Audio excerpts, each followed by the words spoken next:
आज आम्ही आलो आहोत भैरवगड आणि घनचक्कर ट्रेकसाठी। तर भैरवगड घनचक्कर हा ट्रेक कळसुबाईच्या थोडा पुढे आणि हा महाराष्ट्रातला तिसऱ्या नंबरचा हायेस्ट पीक आहे। तर आम्ही आमचा ट्रेक स्टार्ट केला त्या घरापासून। इथे येईपर्यंत आम्हाला ऑलमोस्ट अर्धा तास झाला आहे आणि इकडे आत्ता सध्या नवीन 2 शिड्या बांधल्या गेल्या आहेत ज्या अगोदर नव्हत्या।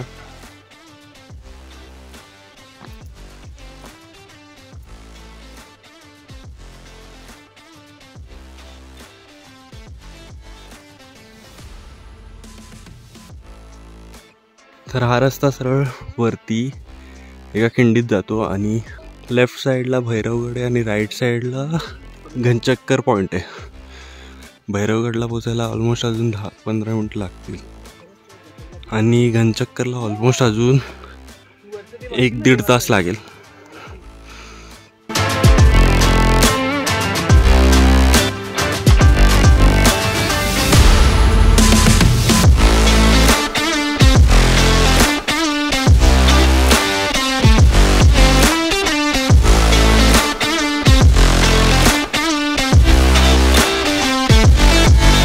तर आता आम्ही खिंडीत आहोत। ह्या बाजूला ह्या साईडला भैरवगड आहे आणि या साईडला घनचक्कर पॉइंट। तर आधी आम्ही भैरवगडला जातो आणि त्यानंतर घनचक्कर पॉइंट।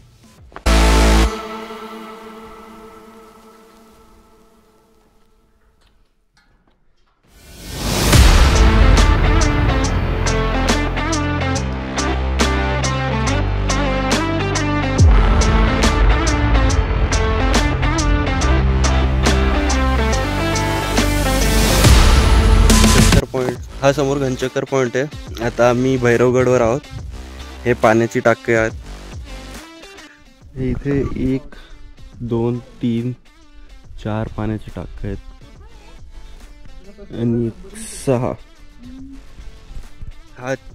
हा किल्ला नगर जिल्ह्यात येतो आणि माहिती अनुसार घनचक्कर हा महाराष्ट्रातला तिसरा सर्वात हायेस्ट पॉइंट आहे। तर ते तिकडे जे शेड टाइप दिसते तिकडे मंदिर आहे।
जो